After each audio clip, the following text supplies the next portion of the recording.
Silício nós falávamos na quinta-feira passada. Este é o programa de número 2, né, para a gente encerrar este capítulo. O que significa silício? Silício é aquele aparelho onde se fazia penitência, onde os monges utilizavam para, às vezes, fustigar um pouco a carne para se lembrar, né, através da dor, da culpabilidade. Mas, na verdade, é um reconhecimento da culpa, né? Uma vez que se coloca aquilo lá para atenuar a falta, é porque se reconheceu a culpa, né? Hoje, não vemos essa necessidade de fustigar o corpo, maltratar o nosso corpo, visto que ele é um veículo. Há outras formas, né, de fustigar a alma, né? Limitar aquelas imperfeições, como diz Jesus, né, renunciar a nós mesmos, renunciar às nossas imperfeições, às nossas tendências, deveria ser uma forma melhor, pois Jesus, como diz até no livro do irmão X, né, Humberto de Campos, antes ele escrevia, antes era Humberto de Campos, ele põe pelo pseudônimo irmão X. Ele falava do Alberto Nogueira, de quando queria encarnar, né? E ele pedindo as provas mais difíceis que pudesse ter. Ele sabia de suas faltas, pediu que viesse sem braços, viesse cego, viesse leproso, viesse com câncer, viesse de todas as formas, mas ele sabia que havia uma necessidade de estar aqui, né? Ele aceitava todas as provas voluntariamente para se redimir de suas faltas. Né? E quando o seu pedido chega, a espiritualidade responde, né, que Deus não pede sacrifícios, pede misericórdia. Então Deus é misericórdia e não sacrifício. Então, baseado nisso, ele fala que ele viria como uma pessoa normal, com a vida normal, com a família normal, com um trabalho normal. Só precisaria que após os 30 anos de sua existência, ele teria o dom da mediunidade, então ele ia servir. Então, ele ia servir a partir dos 30 anos de idade, através do dom da mediunidade, aquelas pessoas que o buscassem, socorrendo, auxiliando, né? E chegando nessa idade, pessoas que foram indicadas para procurá-lo na espiritualidade, não o encontraram no campo de trabalho, né? Ele já estava acomodado nas benesses do Pai, e esqueceram de todas as suas promessas, né? Então, nós vemos e podemos entender que, de certa forma, todas as provas são voluntárias, né? Eu deixaria para vocês dois comentar, começando pelo Elmes. Eu quero fazer uma observação na questão 919A. Eu tinha esquecido, né? Devia ter perguntado. Você quer fazer um adendo? A importância de Santo Agostinho, quando ele nos recomenda, né, fazer o que ele fazia, ou seja, fazer uma revisão de todos os seus feitos do dia, para saber se estava de acordo, né, com o posicionamento daquele que busca Deus. E diante das aflições que nós aumentamos por nossa conta, e aí essas provas voluntárias, com o sentido aí do verdadeiro silício, se nós pudéssemos visitar essa questão profundamente, nós encontraríamos sim, né, o sentido e o caminho para enfrentar e superar todas essas situações, conhecendo a nós mesmos, né? Fazendo esse exercício, né, cautelosamente todos os dias. Não precisaríamos de juntar problemas que gerariam consequências para, num dado momento, não darmos conta de absorver e ser preciso de pedir socorro a quem quer que seja e talvez não conseguir o êxito, né? Isso é verdade. Paulo, queria fazer alguma colocação? Só lembrar daquilo que nós falamos no outro programa, da questão do verdadeiro silício, né? É aquele que a gente às vezes faz um sacrifício ou deixa de fazer alguma coisa que traz conforto para ajudar o próximo. Então, esse silício, digamos assim, eu me deixar de ter alguma coisa, eu sair para fazer o bem, ou eu ter algum sofrimento, alguma coisa que me incomode para ajudar o próximo. Esse é o verdadeiro silício. Aquele que se diz o silício da autopunição, para dizer que eu fiz uma coisa errada, então eu vou me autopunir para resgatar isso. Esse, enquanto encarnado, não é bem visto aos olhos de Deus. Agora, aqui que você falou do companheiro do irmão X, lá, quando a gente faz o planejamento reencarnatório, eu sabendo, lá a gente tem tem plena consciência do nosso atraso, dos nossos erros do passado, lá a gente realmente, às vezes, pede, né? Falando, eu preciso disso, eu preciso daquilo, eu preciso de tal doença para resgatar, para reconstruir o meu perispírito que está destruído pelo que eu fiz contra ele. A gente pede, às vezes, esse sofrimento, essas provações. Só que chegando aqui, a gente perde a consciência disso, a gente não se lembra, né? E muitas vezes esquece e não cumpre aquilo que foi prometido antes do processo reencarnatório, né? Exatamente. Aumenta mais um pouquinho. Geralmente aumenta mais a dívida, né? Só baseando nisso aqui, eu vou fazer uma pequena leitura que eu achei bacaninha aqui, é só um parágrafo mesmo aqui do livro Céu e Inferno. Isso aqui é no capítulo do Código Penal da Vida Futura, né? No 8º item. O Código Penal a gente vai aumentando a capivara, que é a criminal, né? Desse jeito. Então ele diz o seguinte: sendo a justiça de Deus infinita, tem uma conta rigorosa do bem e do mal. Se não há uma única ação má, um único mau pensamento que não tenha suas consequências fatais, não há também uma única boa ação, um único bom movimento da alma, o mais leve mérito em uma palavra que seja perdido, mesmo entre os mais perversos, pois é um começo de progresso. Então a gente percebe aqui, né, no livro Céu e Inferno, Código Penal das Vidas Futuras, onde a gente percebe essa generosidade divina, essa bondade de Deus em todos os aspectos de nossas vidas. Hoje, quando eu falei aqui do irmão X, nós espíritas sabemos que essas escolhas antecedem a vida material. Nós planejamos, né? Nós participamos deste planejamento de nossas vidas e até essa escolha das provas. Por isso é que nós falamos que elas já são voluntárias antes, né? Mas ao chegar aqui, nós nos voluntariamos, de certa forma, em muitos aspectos, onde nós agravamos essas provas e muitas vezes onde nós queremos abreviar também, né? Então há consequência em um e em outro. Eu queria fazer uma pergunta aqui para a gente entrar no assunto. Eu vou até ler depois uma pergunta do Livro dos Espíritos. Sujeito às escolhas, né, que nós sabemos que nós estamos sujeitos sempre, e que não tem como não caminhar ao lado dessas leis naturais, o livre-arbítrio e ação e reação, né?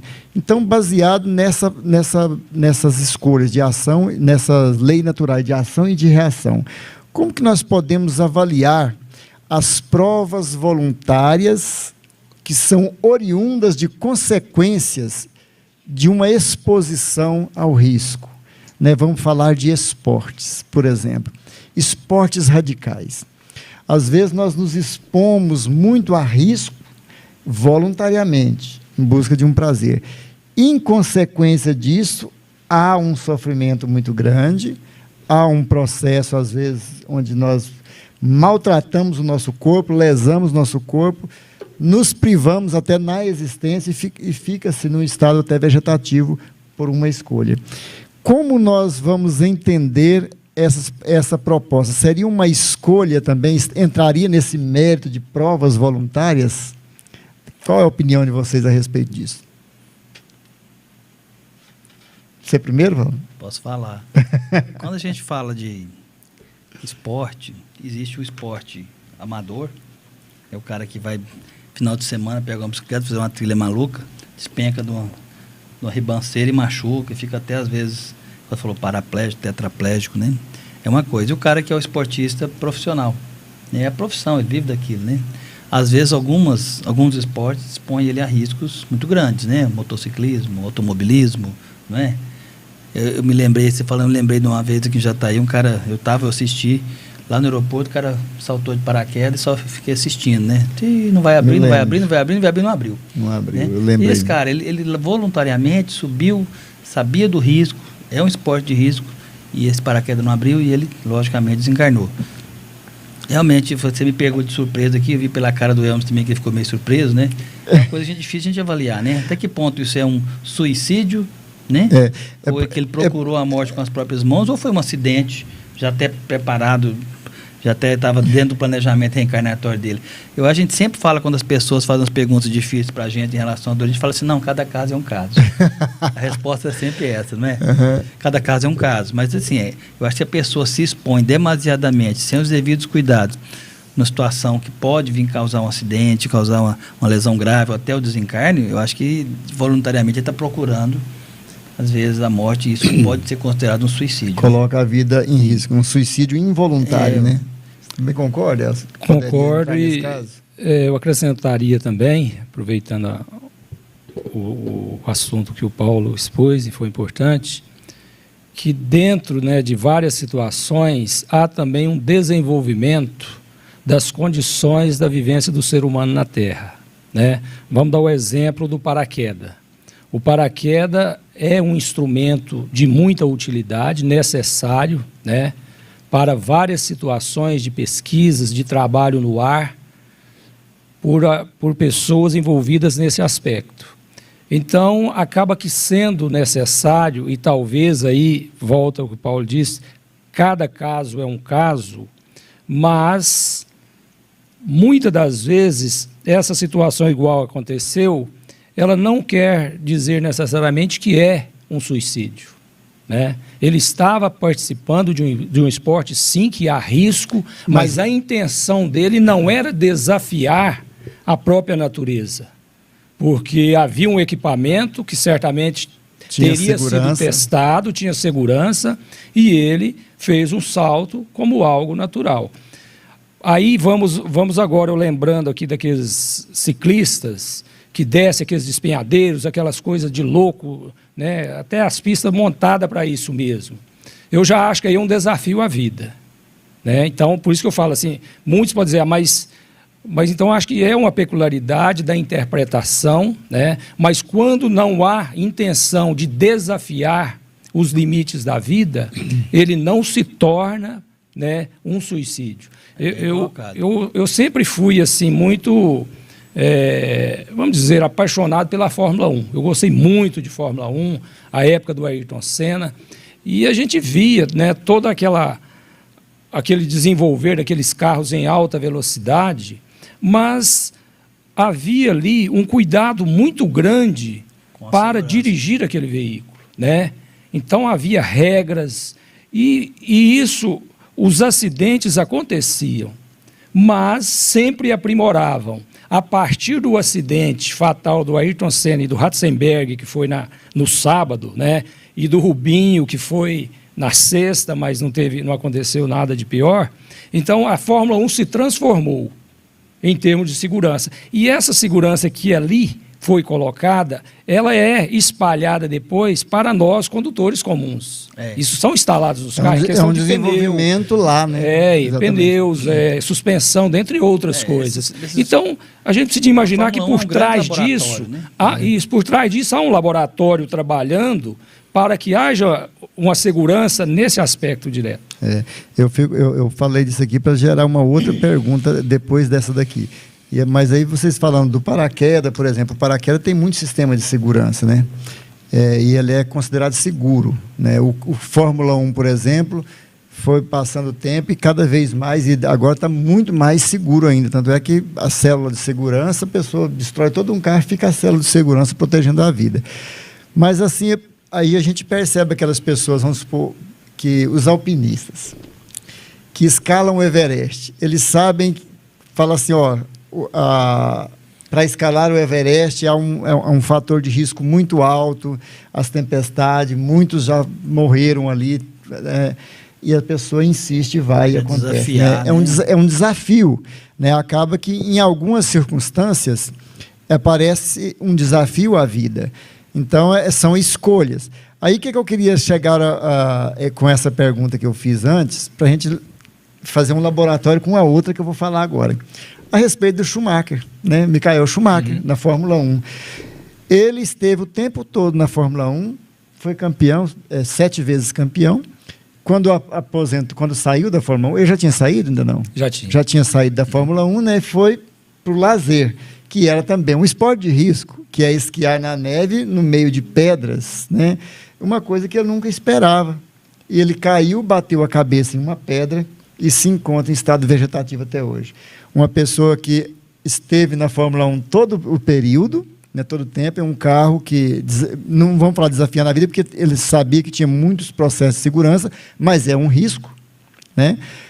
Mas num momento de lazer, né, ele estava ali, caiu e foi. Essa aí, agora, é uma escolha, foi livre-arbítrio. É uma prova voluntária para ele, vamos dizer assim, vamos analisar esse caso, né? Não vou fazer uma pergunta, vamos fazer uma análise. Ele está voluntariamente, né, porque ele escolheu estar lá, mesmo sabendo dos riscos, né, pelo prazer de estar esquiando, não imaginava jamais isso, né, mas está acamado desde então e em estado vegetativo. Por outro lado, há uma outra prova voluntária, que é da família e principalmente da esposa, que dedicou toda a fortuna que antes ele tinha angariado, para colocar num mini hospital à sua disposição, e mesmo ele em estado vegetativo, ela não abriu mão e está cuidando dele, protegendo, inclusive, da mídia, de tudo, até hoje, de uma forma de dedicação, que é também uma provação, uma prova voluntária. Silício, né? Então, eu queria que a gente comentasse essas duas situações. Esse caso, como tantos outros, né, esse é porque é um caso evidente de uma pessoa famosa, né, que o mundo inteiro conhece. Mas nós, assim, a gente sempre sabe nas portas, né, ou seja, no reduto mais próximo, de situações similares como esta, né? Eu tenho um exemplo de um rapaz que participava do centro conosco, era um jovem, e certa feita ele pegou a bicicleta dele, estava trabalhando, e descendo numa dessas avenidas aí, e o jovem é meio assim com menos comprometimento com a responsabilidade, em alta velocidade, e um caminhão na esquina, ele descuidou e bateu na traseira desse caminhão, né? E também ficou num estado vegetativo, e depois de uns 3 anos ele desencarnou. É uma situação de risco que ele se envolveu, mas eu, o Elmes, não considero tanto quanto esse caso, quanto do Schumacher. Eu contei esse caso para mostrar que há casos também assim escondidos que a população ou a comunidade não sabe. Que não é considerado, para mim, um suicídio direto. Não vou dizer que não deixa de ser indireto, né, porque houve um desafio à vida. Mas a intenção não era aquela. A intenção do Schumacher não era, né, de dar cabo à sua vida, ou ele jamais imaginava que era de alto risco para esse ponto, como esse ciclista também, como nós pegamos uma bicicleta e andamos. Como se diz, o alto risco tinha passado, estava no lazer. Estava no lazer. Então, são situações, mas ele teria que passar por isso? Bom, eu creio que ele teria que passar por uma situação parecida, mas não precisava de ser, né, de fato, no esqui, ou esse menino não precisava de ser na bicicleta, mas talvez estava sim, né, comprometido com um envolvimento de uma situação similar, né, seja ali... Fazia parte de suas escolhas justamente, do passado. Né? Não que assim, uma escolha, né, para dar um final à sua existência, mas uma situação de risco da sua existência. Então, nós estamos inscritos, né, nessa condição. Se nós não formos vigilantes, né, nós estamos sujeitos a... e a gente tem que tomar um cuidado muito grande quando a gente vai falar. Eu admiro da forma que vocês comentaram, né, porque nós falamos isso, que há inúmeras situações, né? O espiritismo, a gente não pode jamais falar que é assim, porque ele não é determinismo, senão a gente esbarra no determinismo. Existe, por exemplo, podemos falar que no plano espiritual houve uma escolha de um determinado período ele estar em uma situação desta enfermidade. De que forma? Aí as escolhas ia determinar isso perante a vida, né?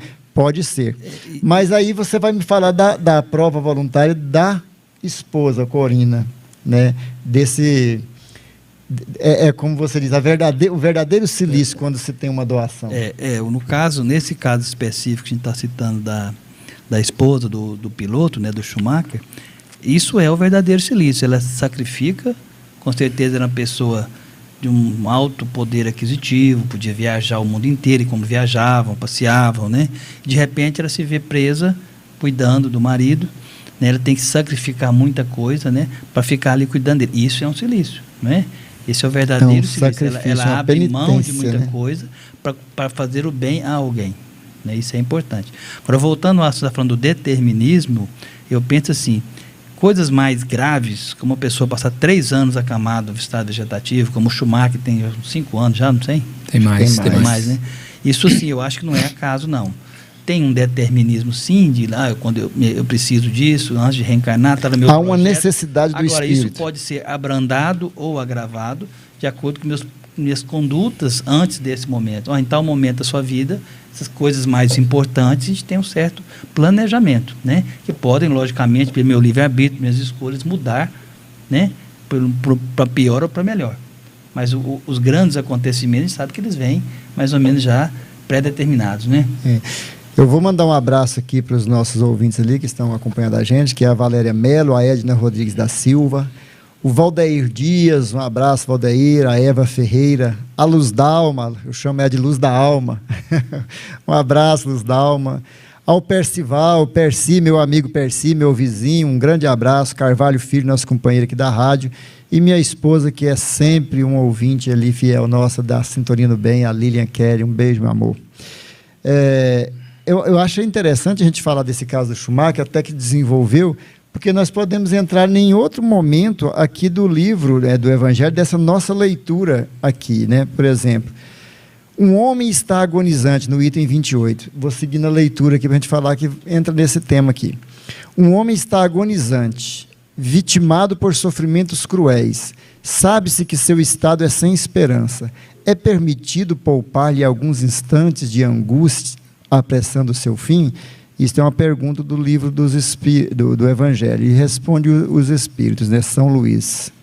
Quem vos daria o direito de prejulgar os desígnios de Deus? Não pode Deus conduzir um homem a bordo de um fosso para depois retirá-lo, a fim de fazer que este homem retorne a si mesmo e a fim de trazê-lo a outros pensamentos? Seja qual for o extremo em que esteja o moribundo, ninguém pode dizer com certeza que é chegada a sua derradeira hora. A ciência nunca se enganou em suas previsões? Há casos que se pode considerar com razão como desesperadores, mas se não há nenhuma esperança fundada de um retorno definitivo à vida e à saúde, não há inumeráveis exemplos em que no momento de dar o último suspiro, o doente se reanima e recobra suas faculdades por alguns instantes? Pois bem, esta hora de graça que lhe é concedida pode ser para ele da maior importância. Ignorar as reflexões que o seu espírito poderia ter feito nas convulsões da agonia, e quantos tormentos podem ser poupados por um relâmpago de arrependimento. O materialista que só vê o corpo e não se dá conta da alma, não pode compreender essas coisas. Mas o espírita, que sabe o que passa além do túmulo, que conhece o valor do derradeiro pensamento, amenizai os últimos sofrimentos, tanto quanto vos seja possível, mas guardai-vos de abreviar a vida, mesmo que seja por 1 minuto, pois este minuto pode poupar muitas lágrimas no futuro. São Luís, Paris, 1860. Então, é interessante, nós começamos a conversar, né? E desenvolveu o assunto, e o caso do Schumacher acabou que trouxe para a gente, né, a esse tema, que também é muito interessante, né? Se nós poderíamos abreviar a vida daquele que está agonizante, ela poderia ter feito isso, né? Em que sentido? Sentido egoísta, né, Paulo? Egoisticamente poderia fazer para se poupar. Hoje em dia eu não trabalho mais na assistência, né? Eu não interno pacientes, não cuido mais, só faço exames. Mas eu trabalhei 25, 26 anos como clínico e vivenciei situações inúmeras vezes, de estar com um paciente no leito, eu do lado, você saber que vai morrer. Clinicamente estava... Mas eu sempre falei, quando? Não sei. Ninguém sabe. Eu fui lá em Goiânia, o médico tal falou que tem mais uma semana de vida. Não tem jeito. Isso é balela, né? E a gente tem que pensar em duas coisas, que é importante, que falou nesse texto que você leu. São duas coisas extremamente importantes. Primeiro, será que esse paciente, por uma questão, às vezes, da espiritualidade que está ali do lado, os médicos dos espirituais que estão ali do lado, não podem reverter a situação e esse paciente melhorar e passar daquilo, sobreviver? Um ponto. 2, aqueles minutos finais, 1 segundo de arrependimento para essa pessoa vai valer muito para ele quando ele desencarnar. Então, se a gente chegar ali e abreviar isso, é um crime.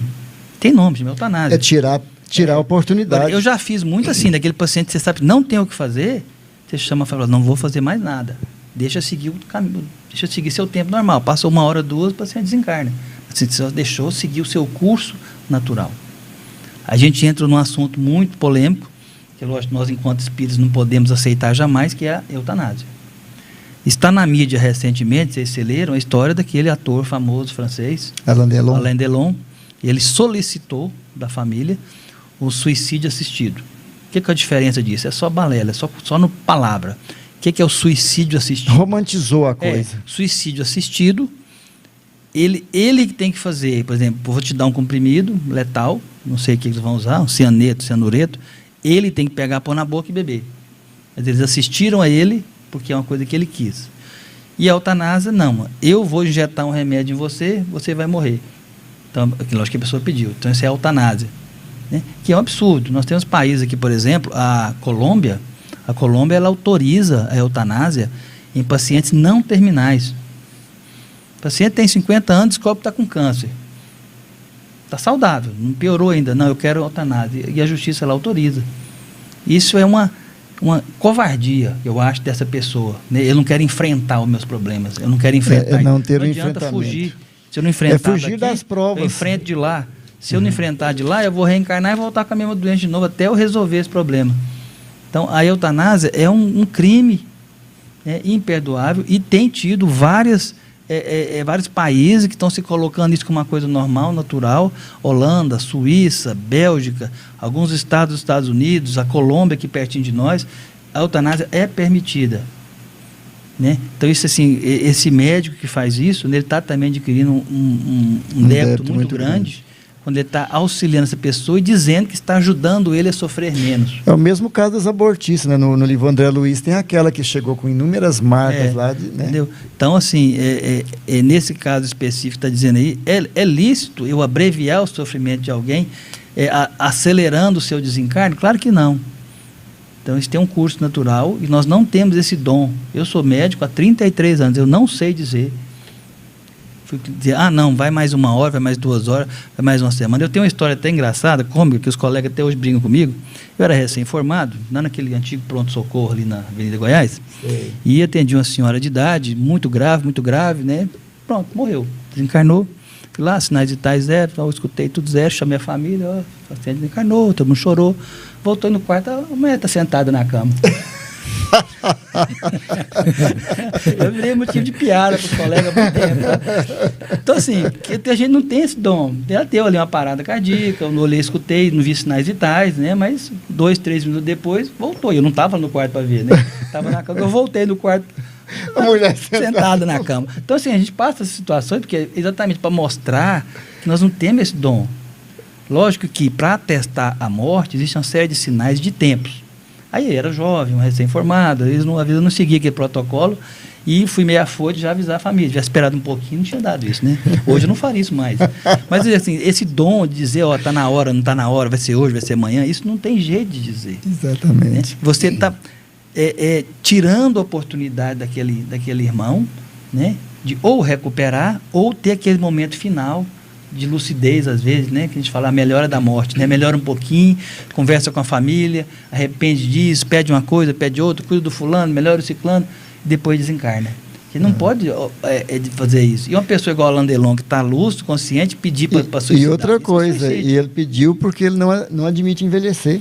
Ele acha que as dores é muito triste, é muito doloroso e não quer lidar com isso. Teve um derrame uns 2, 3 anos atrás, e que a pessoa que viveu em torno da fortuna, e é um da beleza direto, do corpo, né? Então agora que está vendo essa beleza ir embora, se esvair com a velhice, ele não aceita isso. Mas é uma aprovação. A doença, o AVC que ele teve, as privações que ele físicas que ele tem hoje, dificuldade de deambular, dificuldade de cuidar de si, né? Tem gente que não aceita isso, é humilhante. Isso é o silício da alma. Pois é. Ele está fugindo disso, né? A gente tem que orar por ele, né? Porque em desencarnando dessa forma vai ser chegado do lado de lá como suicida. Antes de passar para o Elmos agora, você manda o Claudinho está pedindo para você mandar um abraço para ele. Um abraço para o Claudinho. Claudinho Cardoso, um abraço, meu amigo. Assim? E Elmes, nesse caso, por exemplo, vamos voltar ao caso do Schumacher, porque é um caso que todos conhecem, só para a gente falar. Eu não sei o estado que ele está falando vegetativo, mas vamos dizer que esteja inconsciente, totalmente vegetativo. É importante, eu gostaria que você falasse sobre isso, sobre o aprendizado que o espírito tem nesse período, porque o espírito está ativo, embora o corpo não funcione.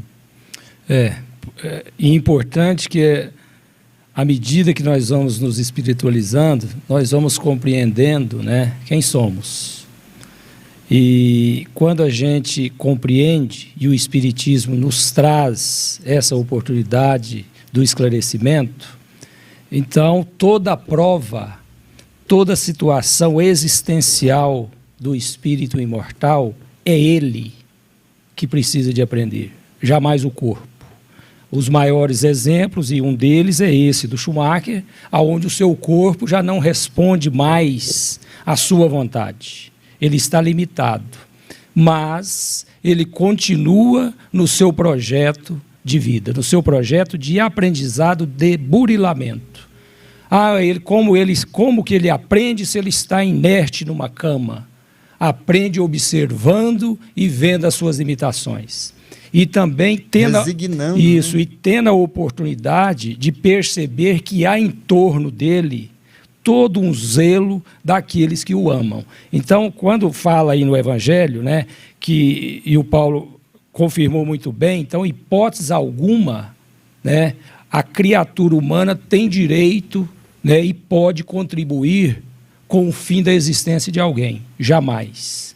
O que nós podemos e devemos é ser colaborativos para dar força à prova daquele espírito que não sabemos, como você disse, o dia e a hora que ele retornará para casa.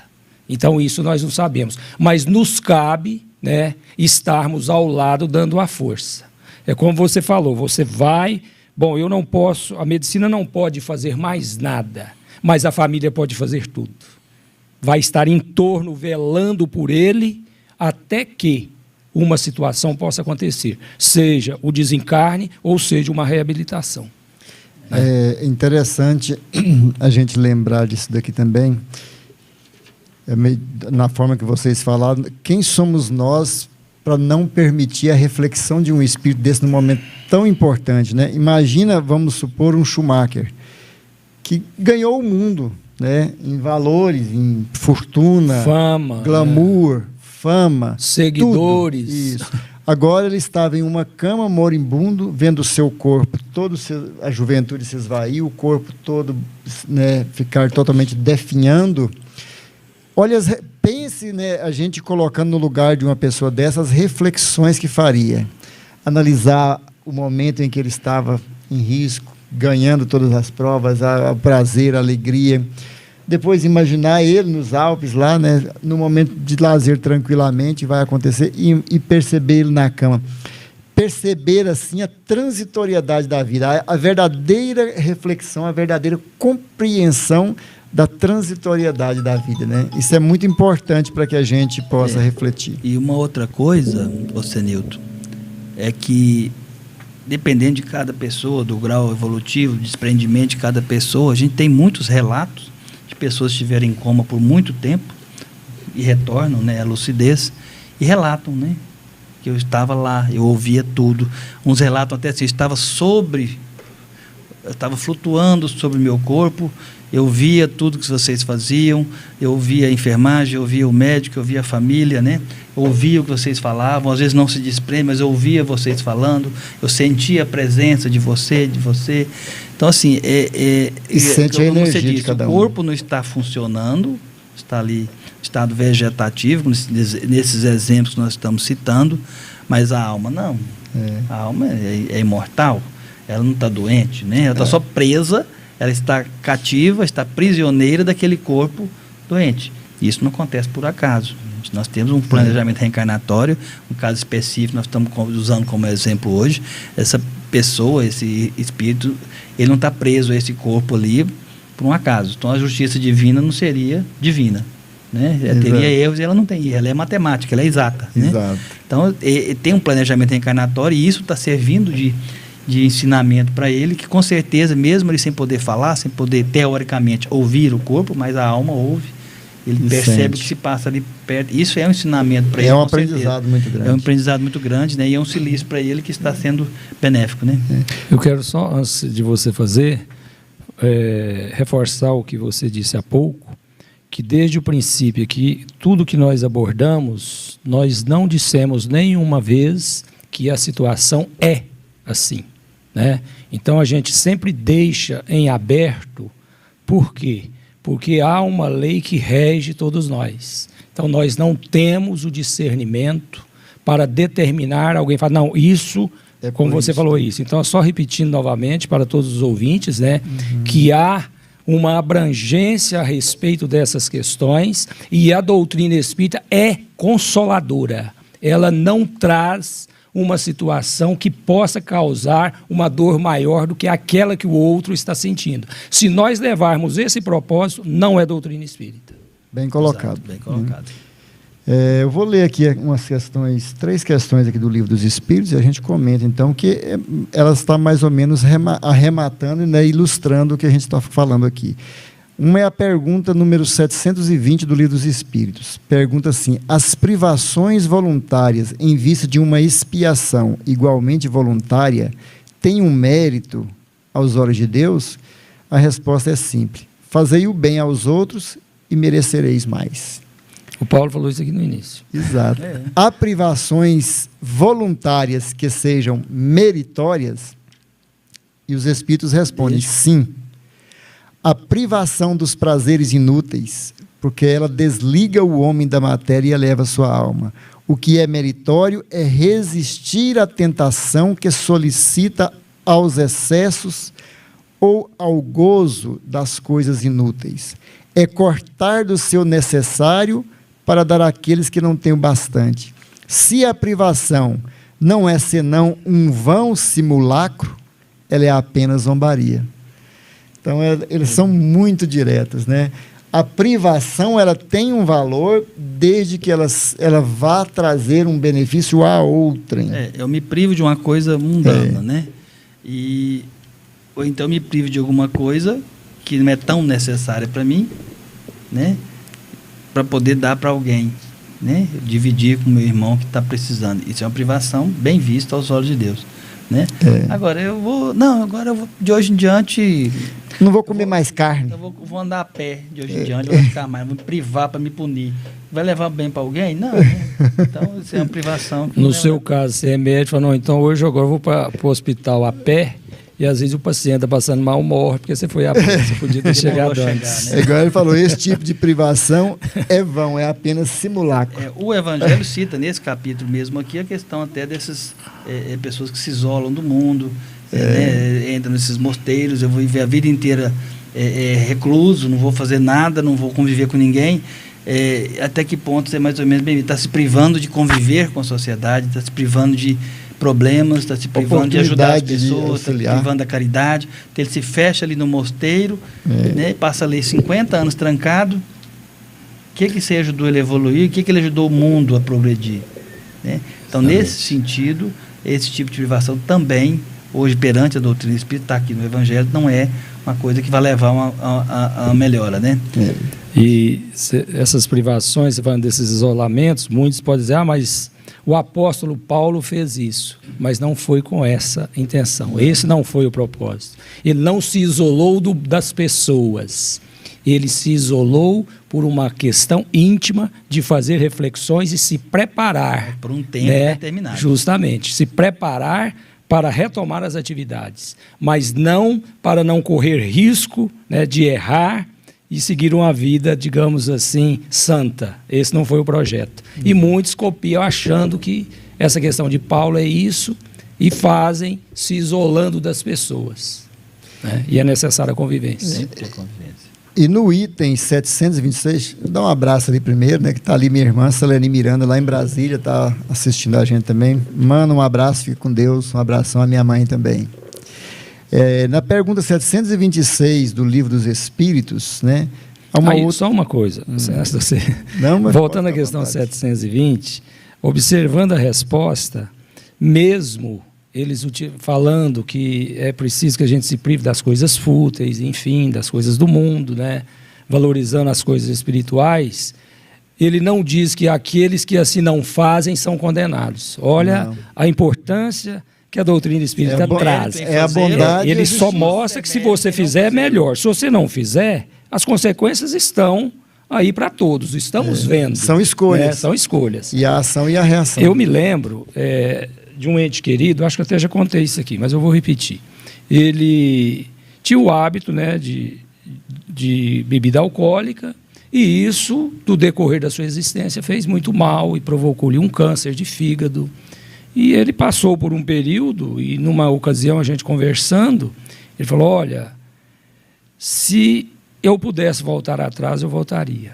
E tem outra, eu tenho alguns amigos que usam do álcool. E eu encontro com eles e falo, olha, saia disso enquanto é tempo. Olha como eu estou, a situação que eu estou enfrentando. Então, o reconhecimento, às vezes mesmo no percurso, né, é interessante para todos nós. Nunca passa da hora na questão de você poder renovar-se. Pode ser que não dê tempo nessa, mas espiritualmente falando, você adquire essa oportunidade, e que bom que seja talvez o último suspiro, né? Então serve de exemplo. Então o que eu quis dizer isso é porque assim, a gente vê estampado as coisas que não dão certo nos outros e a gente continua fazendo, acreditando que comigo é diferente. É importante o que você falou, porque o excesso, né, a bebida, o alcoolismo, todos esses excessos, tudo aquilo que nós lesamos o corpo físico, é importante lembrar, é suicídio involuntário, né? Eu também acompanhei algumas pessoas queridas já em situações de dificuldades. E muitas pessoas hoje bebem demais na juventude e acham que está tudo bem, porque eu me alegro e brinco e tudo. Não, e tudo bem. Só que isso vai passando um tempo, o corpo vai enfraquecendo, e lá no momento que está com a saúde agravada, onde ele tenta, o vício já está tão forte que ele não tem forças mais para sair e onde o consome, né? É um suicídio involuntário. Há uma senhora que era uma amiga muito querida nossa, ela tinha o vício do cigarro, fumar. Ela não conseguiu parar. Mas nos últimos dias dela no hospital, eu e minha esposa fomos visitá-la. Estava uma agonia muito grande de estar junto com ela, de ver ela respirar. Era doloroso perceber ela respirar, ela puxar o ar e não ter. E ela, entre um sussurro, porque ela não conseguia quase falar, ela falou para mim e para minha esposa, olhem bem para mim. E quando vocês virem alguém fumando, fala como que eu morri. Falou desse jeito para a gente. Avisem para ele, eu não consegui parar. Mas avisem para ele parar enquanto eles têm forças. Fala para ele como que eu morri. Eu não estou conseguindo mais. E ela falava, e isso assim, buscando um ar que a gente queria respirar para ela. Então é muito doloroso. Então é um suicídio involuntário e é preciso que as pessoas tomem consciência disto enquanto há tempo, enquanto tem forças para domar essas más tendências, porque com o tempo as nossas forças, as nossas vontades, o desânimo vai e as próprias substâncias vão minando as nossas resistências. Então fica muito mais difícil. Tem que lembrar, assim, como eu disse agora mesmo, aquela frase que a gente fala muito, cada caso é um caso. Um caso, esses dois casos que vocês citaram, tanto do Hermes quanto o seu, a gente tem que lembrar que mesmo sendo, a gente sabendo que foi um suicídio involuntário, o fato do arrependimento e o fato do exemplo é levado em conta. E isso gera um benefício muito grande para esse espírito enquanto desencarna. Então, isso leva em conta. Eu arrependi antes, eu percebi meu erro e eu pedi que esse exemplo fosse levado a outros para que percebessem e não fizessem isso mais. Outra coisa que eu queria dizer, nosso perispírito, né, que é o molde, né, que formou o nosso corpo, tudo que nós fazemos de ruim, que prejudica o nosso corpo, fica marcado no nosso perispírito. E esse perispírito, quando eu desencarno, né, eu vou estar com ele, com aquela marca, vai levar aquelas lesões que eu provoquei nesta existência, que na outra existência, no momento de esse perispírito servir de molde para o meu próximo corpo, essas lesões vão estar no meu próximo corpo. Ah, mas por que fulano, criança, nasceu com um fígado que não funciona? Então, naquela outra existência, aquele perispírito foi lesado por álcool, por droga, por outra coisa. Então, no próxima encarnação, o perispírito é o molde do corpo, ele vai levar aquilo. Exato. Então, esses problemas que a gente nasce, às vezes, inatos, a gente não entende, são os problemas que eu estou trazendo no meu perispírito para, nessa encarnação, eu curar. Foi o que nós falamos aqui, tudo está atrelado à lei natural de livre-arbítrio e ação e reação, né? Uma reação natural. Eu vou só terminar, ler essas duas perguntas aqui com as respostas. O tempo já está acabando, hein? Tá vendo? Ligeiro, passou rápido, né? É a pergunta 726 do Livro dos Espíritos. Pergunta Allan Kardec para os Espíritos: se os sofrimentos deste mundo nos elevam pela maneira que são suportados, eleva-se por aqueles que se cria voluntariamente? E a resposta dos Espíritos: os únicos sofrimentos que elevam são os sofrimentos naturais, porque eles vêm de Deus. Os sofrimentos voluntários não servem para nada quando eles nada fazem para o bem de outrem.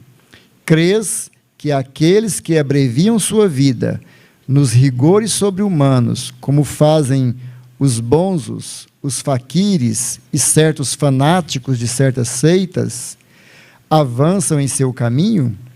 Por que não trabalham antes para o bem de seus semelhantes? Que eles vistam o indigente, que consolem o que choram, que trabalhem por aqueles que estão enfermos, que sofram privações para o alívio dos infelizes, então sua vida será útil e agradável a Deus. Quando nos sofrimentos voluntários que padecem não se tem em vista senão a si mesmo, é do egoísmo. Quando se sofre pelos outros, é da caridade. Tais são os preceitos do Cristo. E aí, para finalizar ela, que a gente comenta as duas, a 727. Se não se deve criar sofrimento voluntários, que não tem nenhuma utilidade para os outros, deve-se procurar se preservar daqueles que se prevê ou que nos ameacem? Né? Foi o que nós comentamos, né? O instinto de conservação foi dado, essa é a resposta, a todos os seres contra os perigos e os sofrimentos. Fustigai vosso espírito, e não vosso corpo. Mortificai vosso orgulho, sufocai vosso egoísmo, semelhante a uma serpente que vos corrói o coração, e fareis mais pelo vosso adiantamento do que pelos rigores que não são mais deste século. Então, esses tormentos que nós criamos aí para fustigar o corpo, né?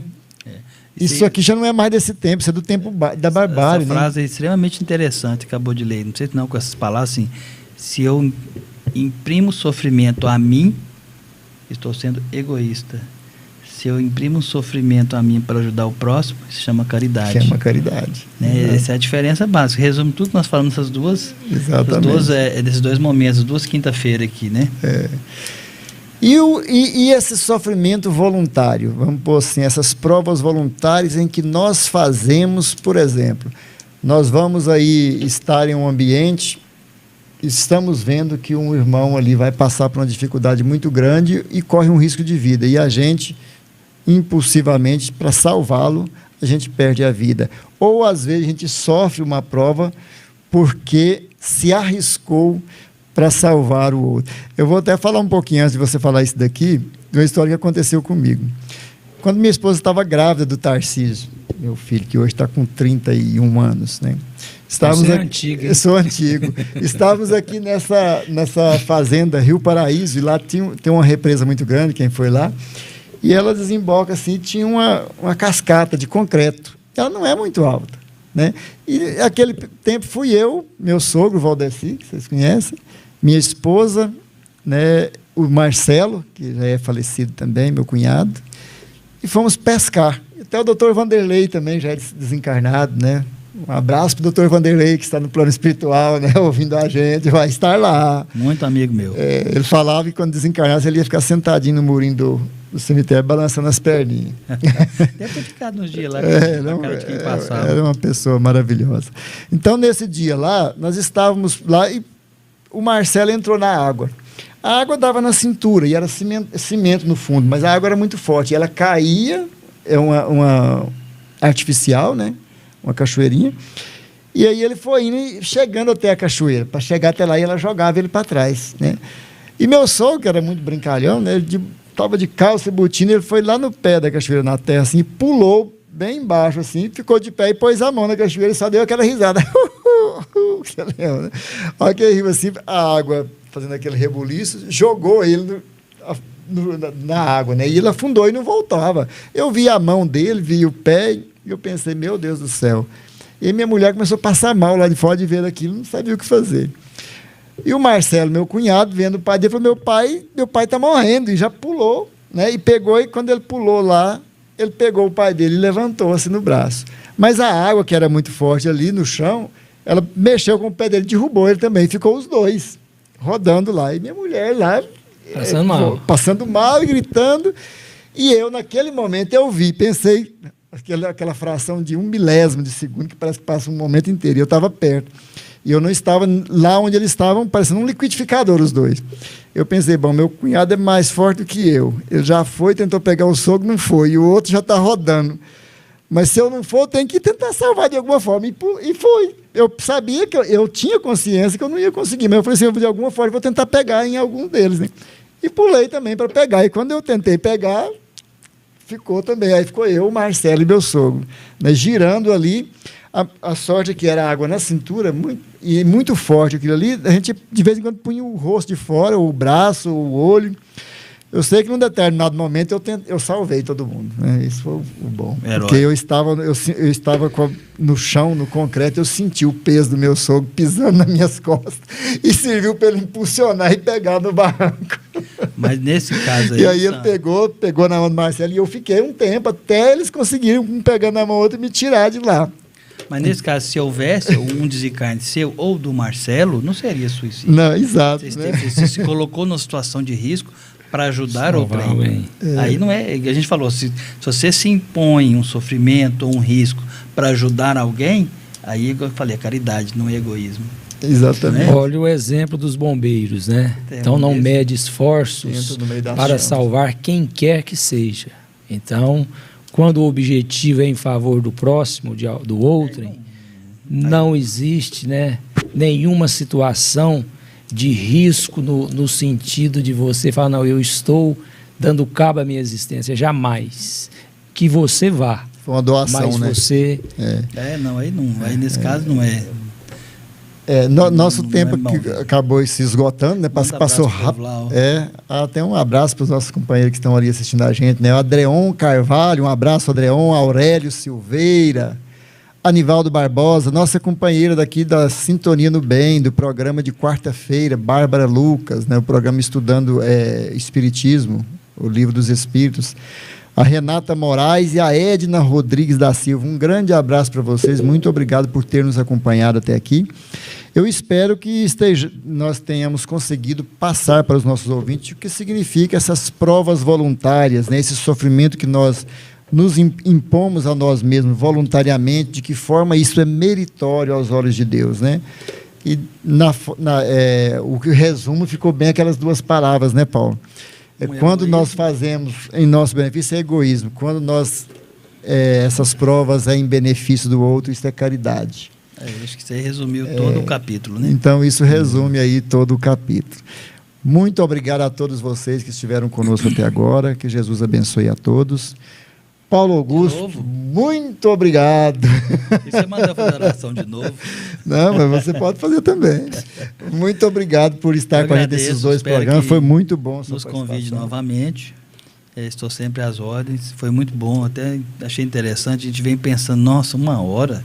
Tem assunto para 1 hora. A hora que você olha, falta 2 minutos para acabar o tempo. Passa rápido, bate-papo. O assunto, o bate-papo está tão agradável e a coisa vai deslanchando de uma forma tão boa. Só que você vê o tempo passou. Você passa a pensar diferente. Nossa, 1 hora é pouco. Esse programa tem que ser 2 horas. Isso é verdade. Não é?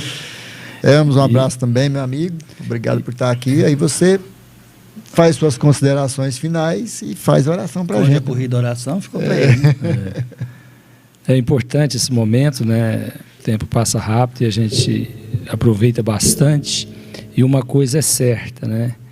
Pode ser que nós não conseguimos transmitir um esclarecimento, mas uma coisa eu tenho certeza, que nós instigamos e criamos uma certa dúvida na maioria. E quando há dúvida, é sinal que a pessoa quer saber a verdade. Então, visite a codificação e nós vamos ampliando esse conhecimento. Se nós voltarmos aqui na próxima quinta-feira para falar do mesmo assunto, nós vamos estar com mais lucidez do que o que estivemos hoje. Então, o bacana de estudar, né, as obras de Kardec é isso. A gente vai aprofundando e ela nos apresenta tantas pérolas e a gente vai se renovando. O assunto é inesgotável. Inesgotável. Então é bom de falar. Tanto que é importante que esse livro foi escrito já em 1857, né? 61. 61. Né? E tão atual, nós achamos, né, diversos exemplos atuais para retratar o que está falando aqui de uma forma bem clara. É verdade. Muito bem. Então, boa noite ao Paulo, obrigado, ao Sam, ao Cláudio, aos ouvintes.